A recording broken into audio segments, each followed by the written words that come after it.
Ganyan kataas ang inabot ng maitim na usok mula sa nasusunog na commercial complex sa Numancia, Aklan. Mabilis na kumalat ang apoy sa mga establishmento gaya ng mga tindahan, furniture shops at auto repair shop. Umabot ng halos 2 oras bago ito naapula. Inaalam pa ang pinagmulan ng apoy. Matapos ang 5 taong pag-aaral, irerekomenda na ng Land Transportation Franchising and Regulatory Board sa Kongreso na gawin ng pampublikong transportasyon ang motorcycle taxi. May report si Joseph Moro. Mas mura na, mas mabilis pa raw ang biyahe sa mga motorcycle taxi kumpara sa ibang pampublikong transportasyon. Mas convenient po kasi sobrang traffic ngayon. Pag naghahabol ng oras, kailangan yung mas parang efficient so magmamotor ka. Pero hindi lamang commuters na nakikinabang dito. Dagdag kita rin ito sa riders. Doble po, minsan po triple. Sa datos ng LTO noong 2023, 7 beses nang mas marami ang mga motorsiklo kabilang ang mga motorcycle taxi kesa sa mga nakarehistrong kotse. Yun nga lamang hindi pa rin ito may tuturing na legal na pampublikong transportasyon. Pinayagan lamang ang mga ito makabiyahe ng Kongreso sa ilalim ng pilot study simula noong 2019 para alamin kung ligtas na maging public transportation. Tapos na ang LTFRB sa pag-aaral sa Metro Manila, Metro Cebu at Cagayan de Oro City. Sa datos ng 3 transport network companies o TNC na kasama sa pag-aaral, 68,000 ang mga nakarehistrong motor sa kanila. Tinatayang 370,000 ang sumasakay na pasahero araw-araw. It's a stopgap measure only because there is a limitation in our public transport system. May mga gap. So to fill in this gap, this MC taxi is here. Pero inirekomenda na ng LTFRB sa Kongreso na gawin ng pampublikong transportasyon ang mga motor. Ang pag-aaral na yan ang isusumite sa Kongreso para sa ginagawang batas para gawing legal na ang mga motor bilang pampublikong transportasyon. Isa naman sa mga gustong ipatupad ni House Committee on Transportation Chairman Congressman Romeo Acop ang training para sa lahat na magmo-motorcycle taxi. Dapat bago ka maging mapasama doon sa motorcycle taxi o motorcycle for hire, dapat may formal training ka. Nasa second reading ang Kamara para sa binubuong Motorcycles for Hire Bill na magtatakda ng guidelines. Nasa Committee on Public Transportation naman ang bersyon ng Senado ng panukalang batas. Hati naman ang opinyon ng publiko sa pagdaragdag ng motorcycle taxi sa kalsada. Samantala, simula June 4, ipatutupad na ang ikalawang bugso ng dagdag singil sa toll sa open system ng North Luzon Expressway. Pero may mga exempted dito ayon sa TRB. Mga delivery vehicles sa mga pagkain, mga food, nagdadala ng agricultural products and goods. Ito pong mga ito yung may exempt sa mga toll fee increases. Kaya kung pwede po, magpa-register na po kayo sa Department of Agriculture. Joseph Morong nagbabalita para sa GMA Integrated News.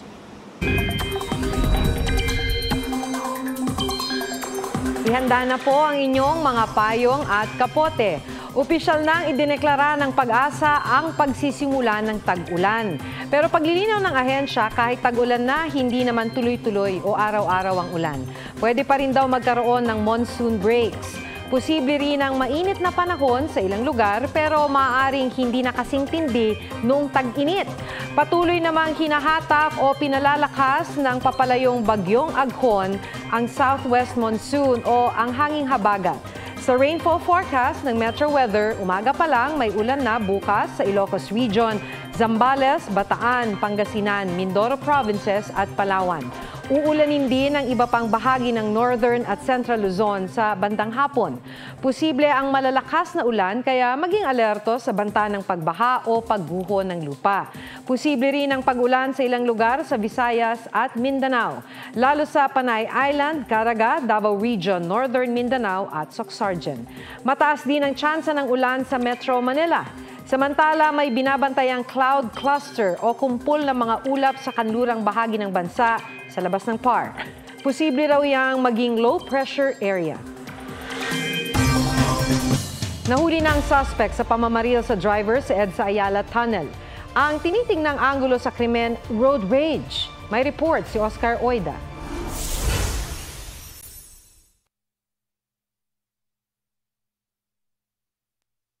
Naril ang driver na nasawi sa EDSA Ayala Tunnel kahapon. Yan po yung Innova, ito po yung Kwan. So dito pa lang binaril na niya. Tapos dire-diretso kasi moving. And ito, dito na pumunta. So parang naghiwalay sila. Sa likod daw tinamaan ng bala ang biktima. Tumagas po dito sa yung driver side dito. And then lumabas po dito sa leg niya.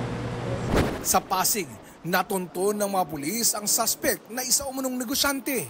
Iniharap na siya sa media pero hindi na muna siya pinagsalita ng mga otoridad.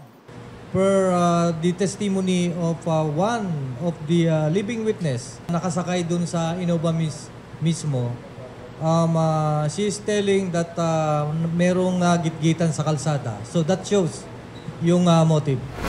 Nakuha sa suspect ang isang caliber 40 pistol. Nagmatch umano ito sa naiwang basyo sa crime scene. Maharap sa reklamong murder ang suspect. Tiniyak naman ni DILG Secretary Benjamin Abalos Jr. na tututukan nila ang kasong ito para makamit ng pamilya ng biktima ang hustisya. Para makaiwas sa mga agresibong motorista, may mga payo batay sa Filipino Driver's Manual ng Land Transportation Office. Dapat iwasan ang pakipag-unahan, tailgating o pagdikit ng gusto sa ibang sasakyan at paulit-ulit na pagbusina. May ilang tips din para iwas road rage. Dapat manatiling kalmado, panatilin ang ligtas na distansya sa ibang sasakyan, iwasang gumanti at ibaba ang pride.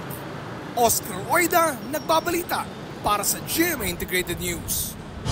Susubukang maghain ng mosyon ng kampo ni Pastor Apollo Kibuloy sa Korte Suprema laban sa desisyon nitong ilipat sa Quezon City Regional Trial Court ang dalawang kaso mula Davao City. Yan ang mga kaso na may kinalaman sa child abuse. Ayon sa kampo ni Kibuloy, nagulat sila sa desisyon ng Korte Suprema. Posibleng paglabag daw yan sa due process dahil hindi sila nabigyan ng pagkakataong mapakinggan. Posible rin daw maituring itong pag-atake sa hudikatura dahil dinesisyonan ng Korte Suprema ang hiling ng walang basihan ang mga alegasyong magiging bias ng Davao City kung ito ang didinig sa mga kaso. Malaking gastos at abala rin daw ito sa mga akusado, kanilang pamilya at maging mga testigo na kakailanganin pang bumiyahe para sa mga pagdinig. Gayunpaman, susunod pa rin daw ang kanilang kampo sakaling manindigan ng Korte Suprema sa kanilang ruling.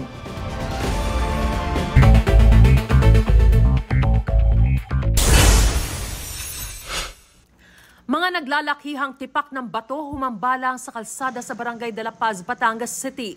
Pansamantalang naantala ang biyahe ng ilang sasakyan nang matapyas ang bahagi ng bundok sa Batangas, Tabangao, Lobo Road.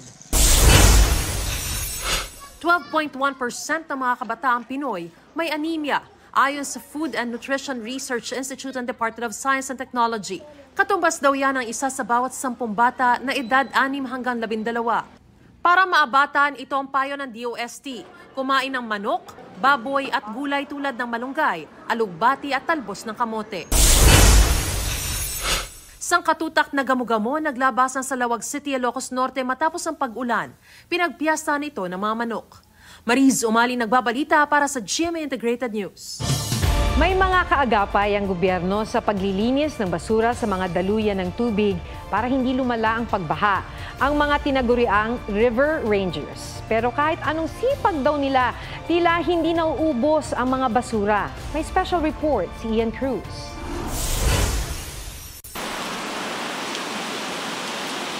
Kasunod ng malakas na busang ulan ang banta ng pagbaha, lalo na sa Metro Manila. Matagal nang sinasabi ng MMDA na ang baha pinalalala pa ng basura. Kaya bago pa magtag-ulan, sinimula na ng MMDA na linisin ang mga daluyan ng tubig. Bukod sa MMDA, may iba pang kapartner ang gobyerno para harapin ang problema sa basura ng tubig, ang mga River Ranger. Ilang oras nilang tinitiis ang dumi at masangsang na amoy para alisin ang mga basura sa mga daluyan ng tubig. Pero ang kanilang laban, tila wala raw katapusan. Nakaka-disappoint po kasi kahit anong linis namin, may basura pa rin. The Philippines produces 2.7 million tons of plastic waste each year. Pagdating po ng tag-ulan, we are literally swimming in our own garbage. Ayon sa Department of Environment and Natural Resources, Environmental Management Bureau, mahigit 61,000 tonelada ng basura ang nalilikha sa Pilipinas kada araw. 24% dyan, plastic. Karamihan, mga sachet. Ayon sa pag-aaral ng Global Alliance for Incinerator Alternatives, nasa 164 million na sachet ang nagagamit ng mga Pinoy araw-araw. Mas mura kasi kung patingi-tingi ang bibilhin kumpara sa maramihan. Batay sa EPR o Extended Producer Responsibility Act o 2022, responsibilidad ng producer at manufacturer ng mga produkto ang pagkolekta ng kanilang mga plastic packaging tulad ng mga sachet. Kailangan nilang irehistro sa National Solid Waste Management Commission ang kanilang programa para sa pag-reuse at recycle ng kanilang plastic packaging waste. May tax incentives para mahikayat ang mga kumpanya na sumunod. Ang di naman makakasunod, pagmumultahin ng 5 million hanggang 20 million pesos. Ayon sa DNR, mahigit 800 malalaking kumpanya ang nagrehistro at nangakong babawasan na ang paggamit nila ng plastic at gagamit ng mas sustainable na packaging. Pero hindi lang daw gobyerno at mga kumpanya ang dapat umaksyon. Ang pagtugon sa problema sa basura, nagsisimula sa bawat bahay. Kailangan ng tagang-taga para mabuhasan-buhasan kaysa naman tumambak siya. Ian Cruz nagbabalita para sa GMA Integrated News.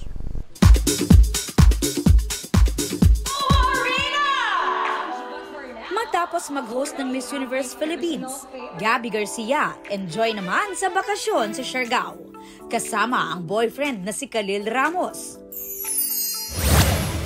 Julian San Jose biyahing Taiwan next month para sa Independence Day celebration with the Filipino community. Naghahanda na rin sa panibagong Sparkle Concert Tour sa Amerika at Japan at Season 6 ng The Clash. May malaki pasabog. And I'm sure na matutuwa yung mga supporters, yung mga tao. Kasi like, oh wow, like, oh mayroon pala ganito. Ang makakasama naman ni Julian sa The Clash na si Ay de las Alas. Excited na rin daw sa bagong season.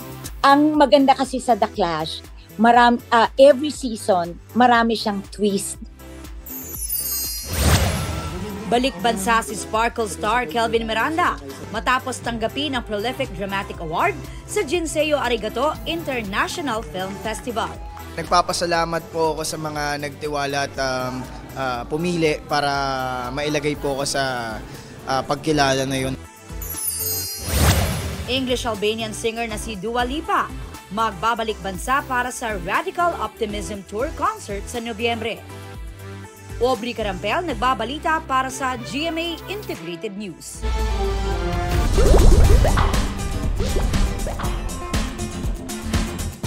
Malinaw ang focus ng isang binata sa kanyang kasintahan dahil nakikita niya ito sa kanyang future.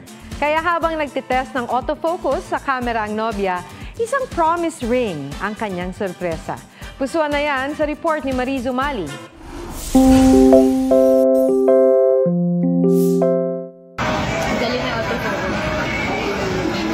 May pa-focus-focus pang nalalaman, pati ang butoy na pagdiskitahan. Ang buto? Di ba hindi kaya? Pero ang hindi nyo kakayanin ang susunod na eksena.